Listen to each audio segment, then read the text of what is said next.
Canada criminalized marijuana in the Opium and Drug Act of 1923, and until recently, the prospect of referendum seemed unlikely. But in the last few years, it seems more and more Canadians are beginning to sing a different tune, and are realizing that marijuana isn't necessarily a gateway drug like their parents had told them, but is more likely to be the gateway to a booming economic industry. The recent legalization in certain U.S. states has become a multi-million-dollar industry that has swayed many over to the pro-pot movement. David Sukhdeo, a marketing professor for Conestoga College, explains how legalizing and taxing a substance like marijuana can benefit the economy. So the government will collect HST on that, and that will go as part of the general revenues.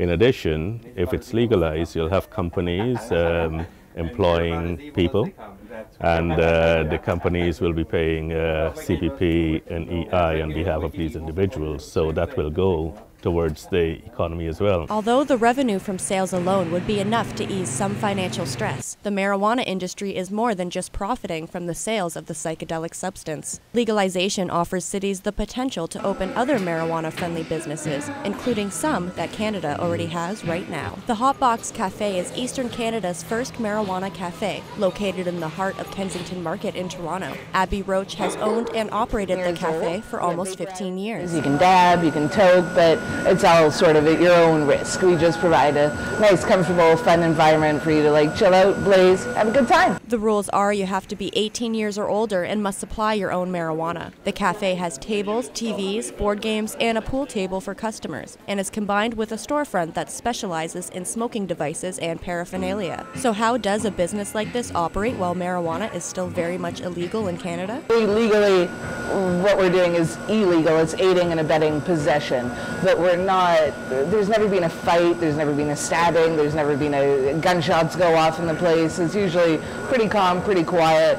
We're good with the police in our neighborhood, and we've been here for so long that at this point, shutting us down would just be kind of silly. The cafe's operations are a somewhat legal gray area with local authorities, because it also creates a safe space for people to visit and use marijuana, thus preventing the use of the drug in public parks and outside in the community. Businesses like Abby's could open up all over Canada if recreational marijuana were legalized, which many have been hoping for since the legalization of medical marijuana almost 15 years ago. Waterloo resident Zach Howell suffers from osteoarthritis of the knees, which causes pain and disability in the knee joint. When he was first diagnosed 6 years ago, he was put on a painkiller regimen that had a laundry list of side effects. Headaches, dizziness, nausea, a lot of common side effects. After a great deal of trial and error, Zach started using marijuana. My mom pointed it out, that she realized that I was walking better. I wasn't walking with a limp, and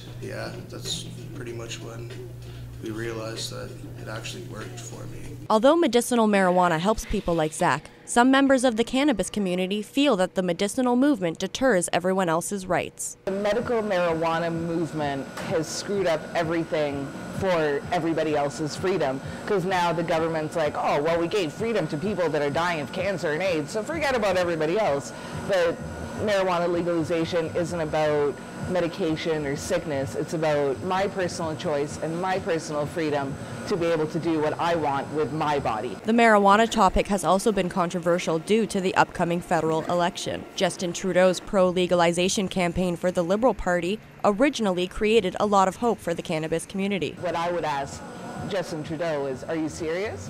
Do you really want to legalize marijuana? Do you really want the cannabis community's support? Or are you just saying this to get quick votes? The cannabis community may not be convinced, but many are hopeful that 2015 will put an end to over a century of prohibition. For Spoke TV, I'm Erin Anderson.